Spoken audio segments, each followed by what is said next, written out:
Today on Empowering Workplaces, we are going to be talking about a specific way that leaders can show their commitment to fostering a positive company culture.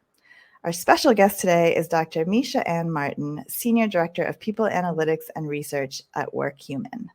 Join us for this awesome conversation.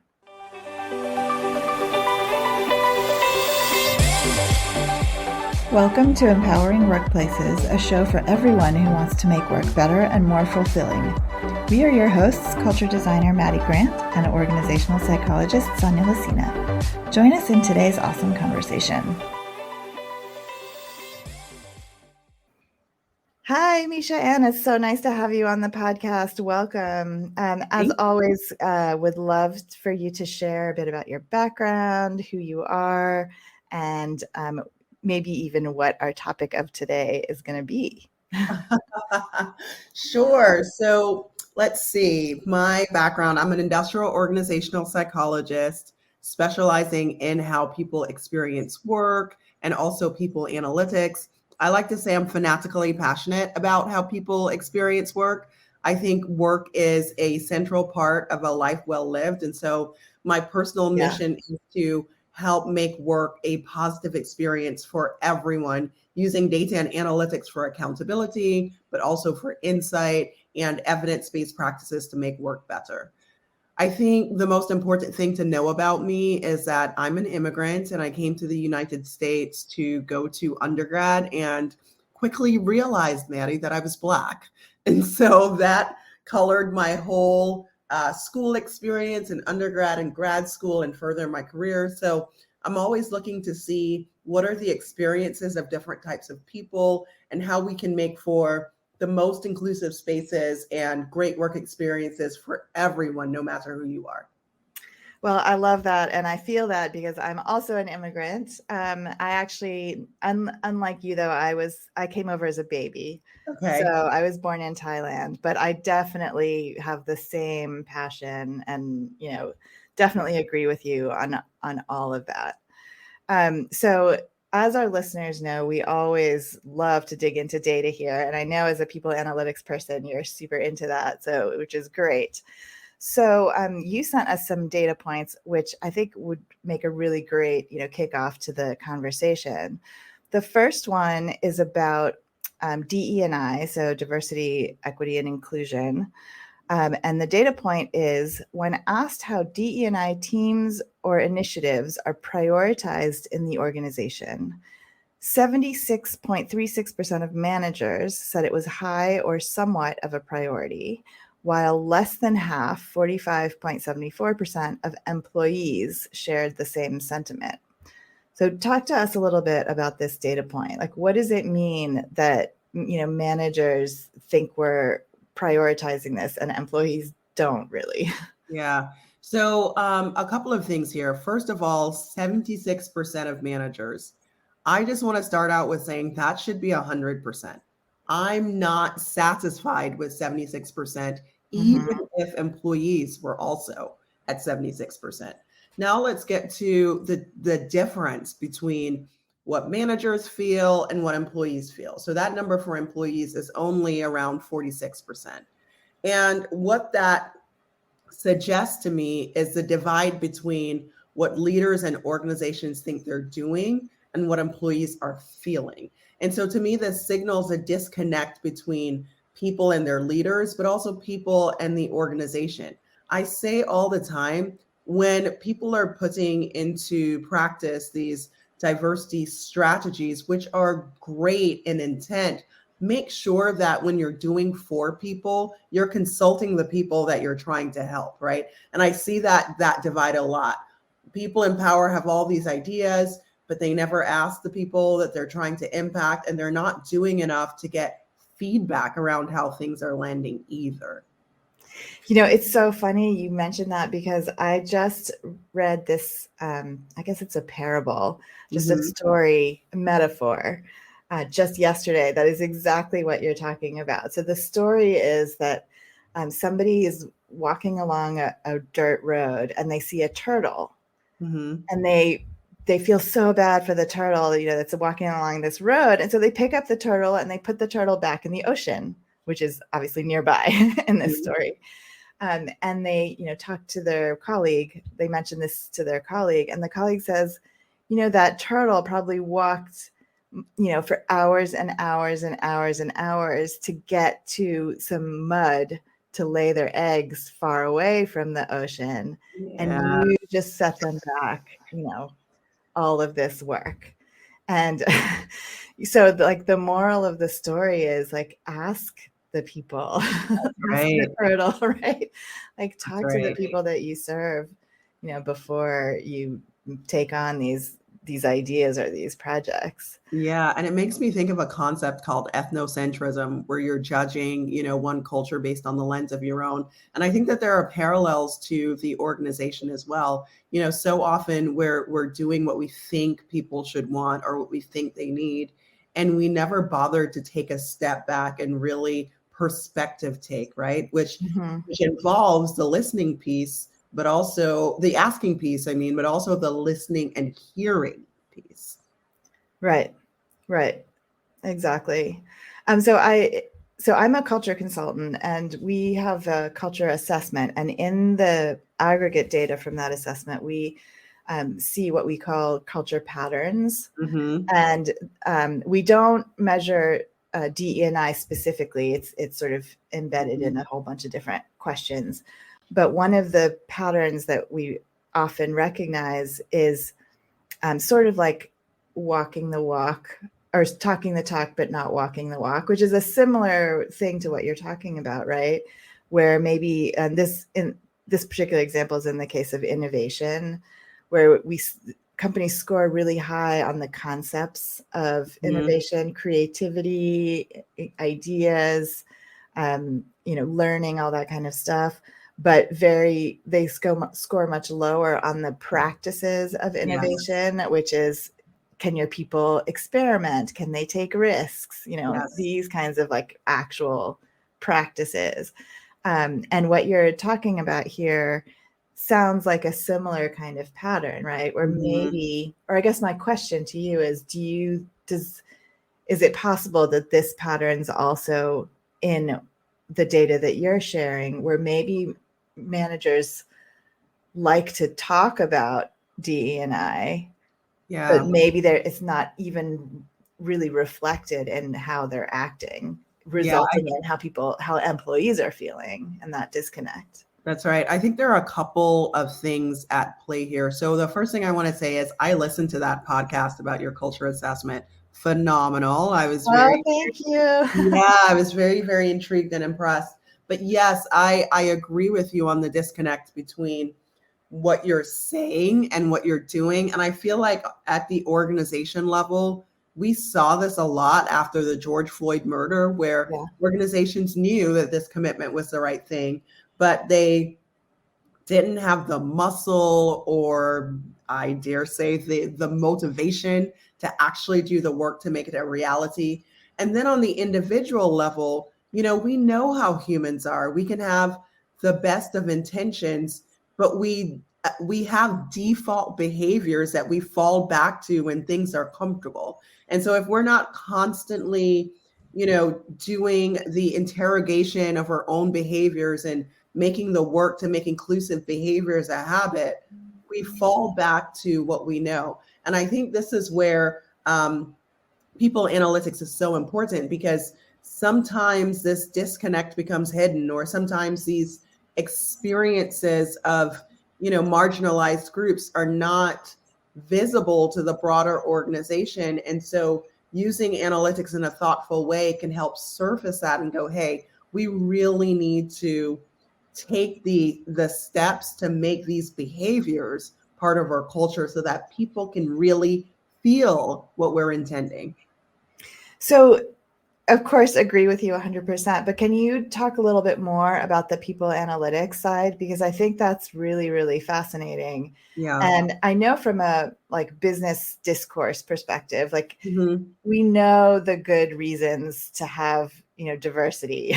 Yes. And those initiatives. So it's like a no-brainer. But at the same time, what you're saying is that there's still sort of hidden patterns, Yes. hidden data, right, in our workforce, Yes. that can give, more specifics. That's right. That's not just these kind of lofty, like, we know it's a good thing and we should do Right. it. Right. Can you share some examples or talk a little bit Yeah, more about that? absolutely. So I talk a lot about being an organizational detective. Very Ooh, I love often, that. you've got to root out bias where it lives, and it's not always easy to see if you're not experiencing it. And so we have to get really creative. So I talk about using passive data sources you wouldn't think of, and using techniques you wouldn't think of. So to give a specific example, I work for Workhuman, and we have recognition software. Now, you wouldn't necessarily think about using that data and looking at it for equity and inclusion, but with something like that, what you can do and what we do is look at, are people, having a different recognition experience? Yes. What we find is that Black and Hispanic men are the least likely to give and receive recognition, even when everybody around them is doing it. And it has a disproportionate impact on how they experience the rest of their lives. We find differences in language. So we find that even when people have the same roles, the accomplishments of men and women are described differently. Textio is doing some great research in this space in performance reviews. I have a colleague who did similar research at Wayfair.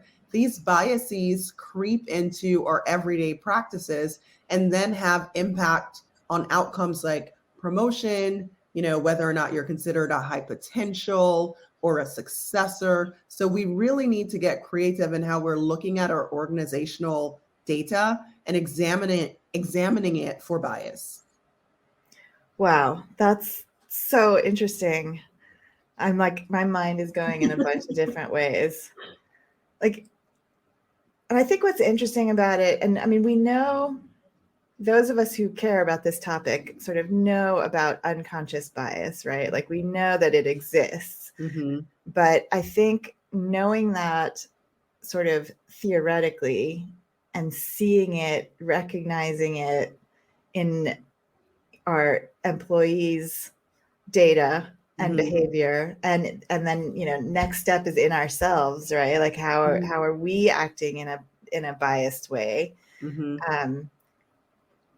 It's just so powerful. But it seems, I mean, your example about recognition software, I find that so interesting, because it's not necessarily what it's for, right?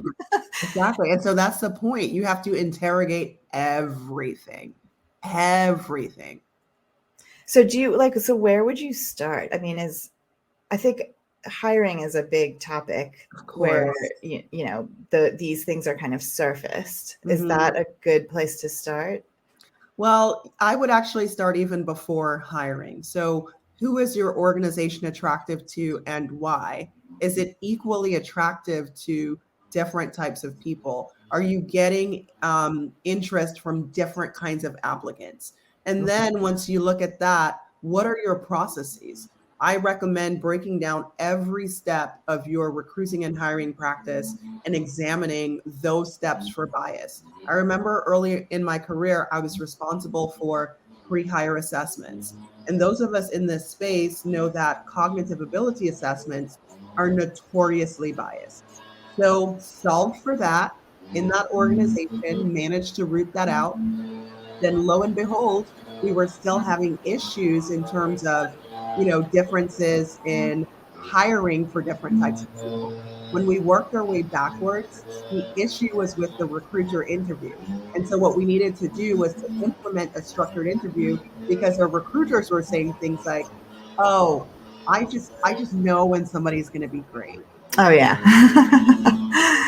That's the classic hiring for culture fit, That's right. right? Which is like, sounds like such a good thing, but it's not. It's not. Correct. Don't get me started on being professional, executive presence. There's nothing wrong with any of these things, but we need to make sure that we're objective in terms of what do we mean by those things and how are we measuring by those things? Because otherwise, we're just saying this thing that is inviting bias into our processes, because there's not a clear way to evaluate for it or to say whether or not somebody has it. Yeah, I mean, from our perspective as culture people, we look at this through the lens of the language that you use to describe your culture. So, like speaking in the hiring, metaphor, so to speak.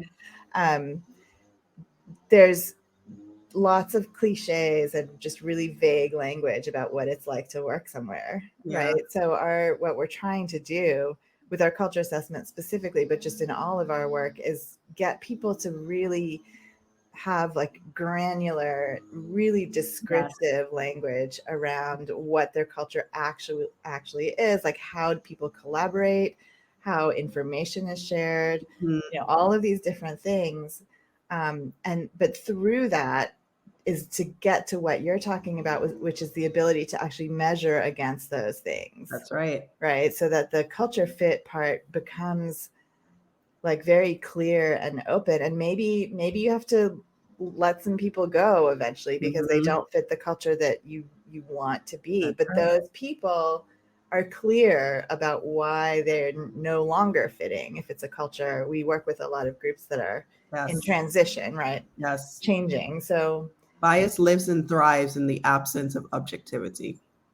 Ooh, that's a quote right there. I love that.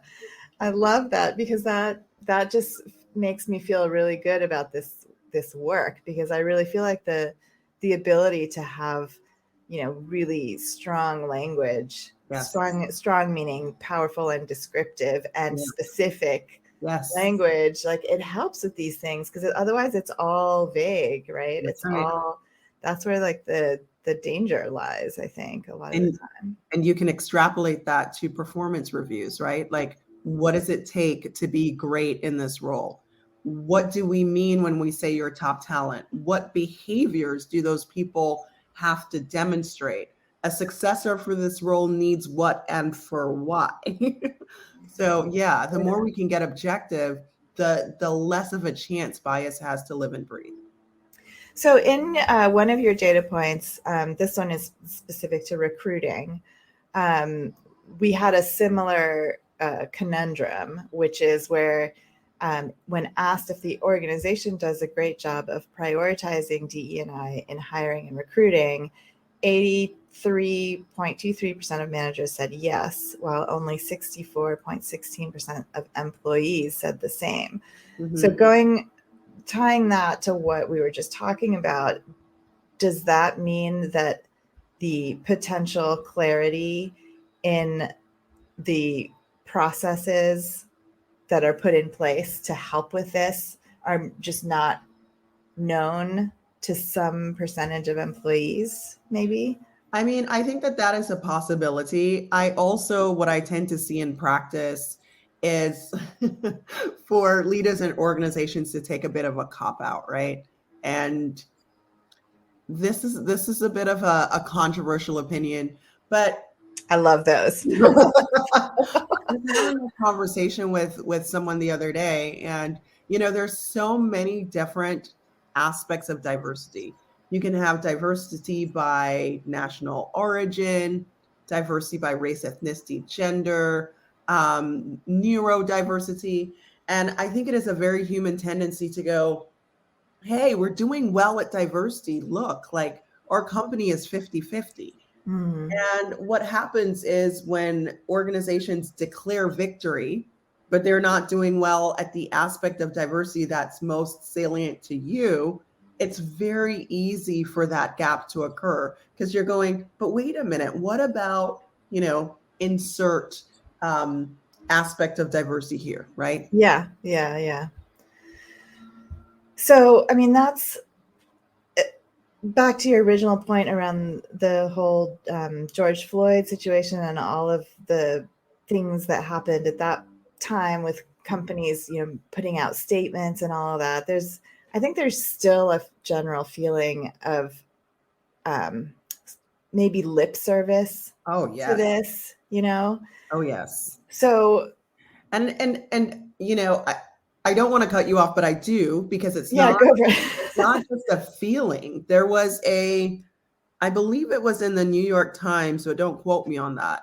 But there is an article circulating around how diversity departments have been disproportionately affected during these rounds of layoffs. So it's not a feeling, it is Oh, actual reality. Yeah, yeah, I'm not surprised by that at all. right? I'm not either. I'm disappointed, but I'm not surprised.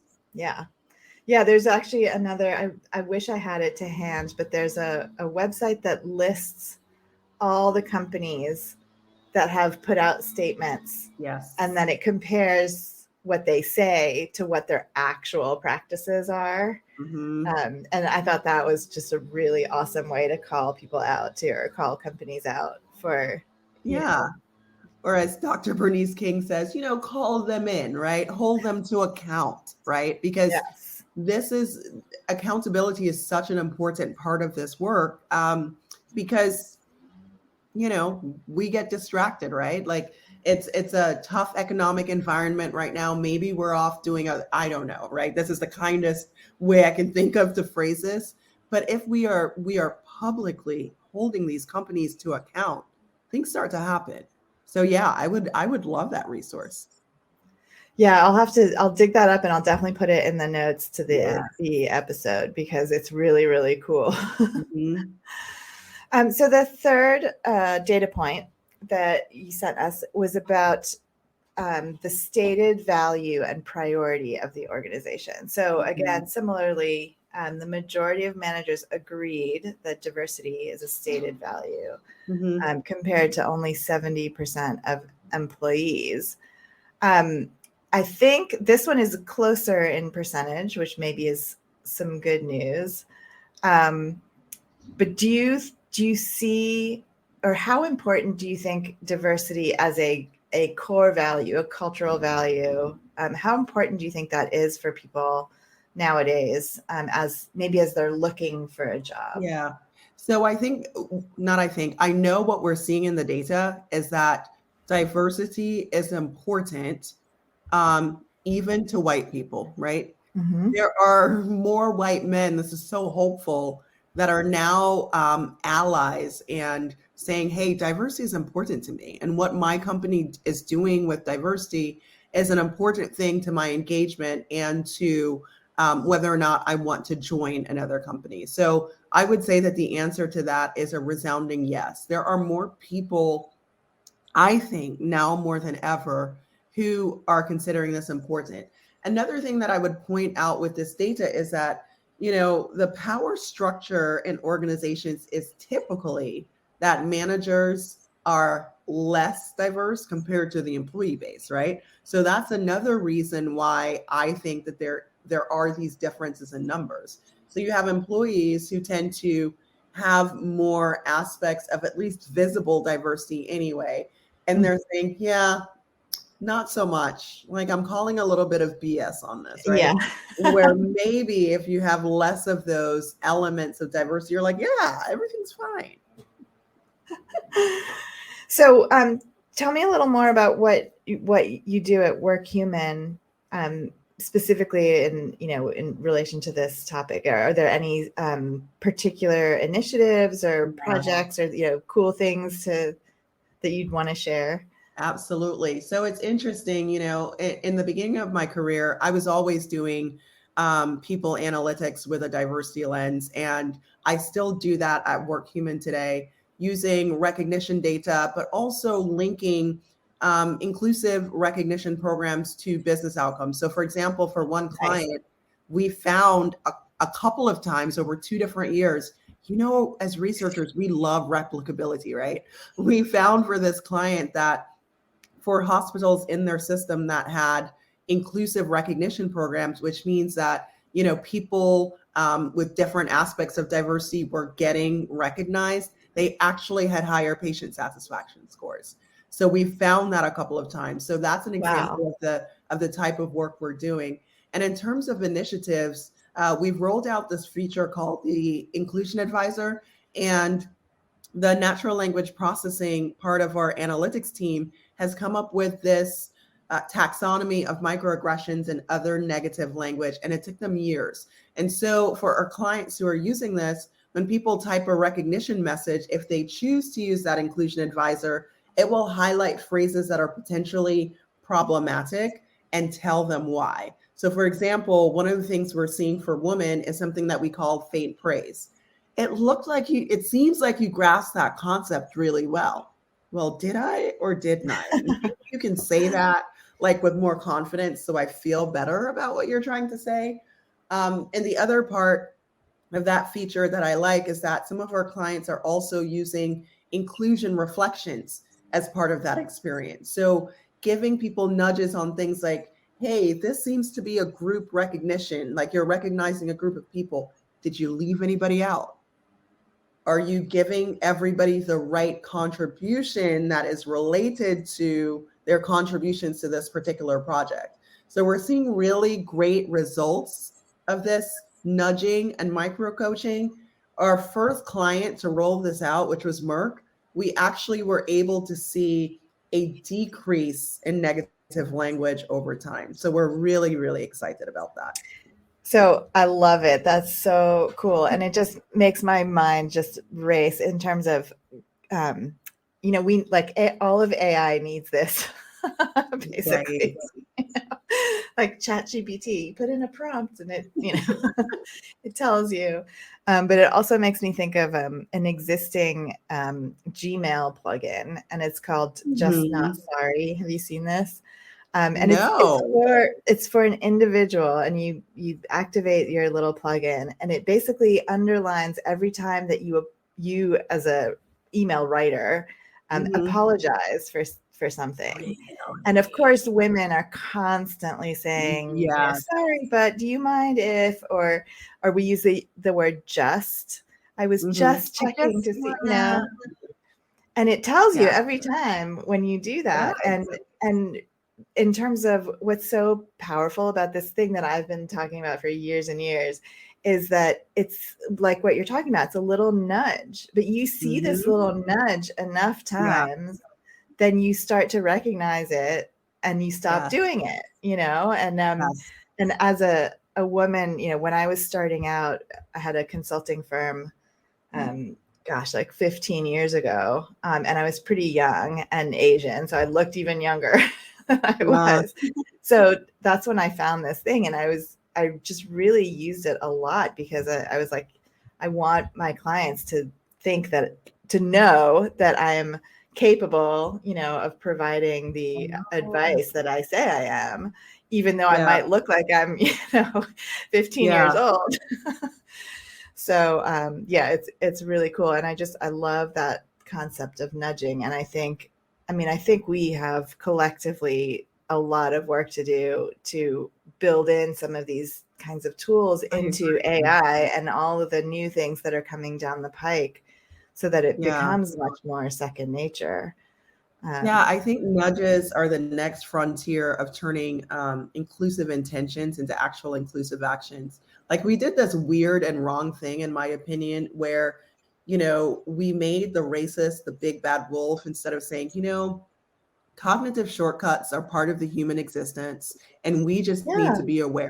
So we created this situation where nobody wants to be the racist, right? And so nobody wants to confront that in themselves. And obviously, and I'm exaggerating, some people are doing the work, right? But it's hard. It's hard work to do that. It is hard. It is hard. So I like this idea of in a safe space, a machine saying to you, hey, that may not be, and then giving you the opportunity to improve, right? It takes the shame out of it and you can just be your best self. Yeah, I love that. So for everybody, I realize we're close to time. So for everybody who doesn't have access to this kind of tool, like what's a good first step to really pay more attention to this kind of stuff? Like maybe from the manager's perspective and then also from the employee's perspective. You know what? I don't work for Textio. I have no relationship to Textio, but I recommend that people Google that report about biases in performance management.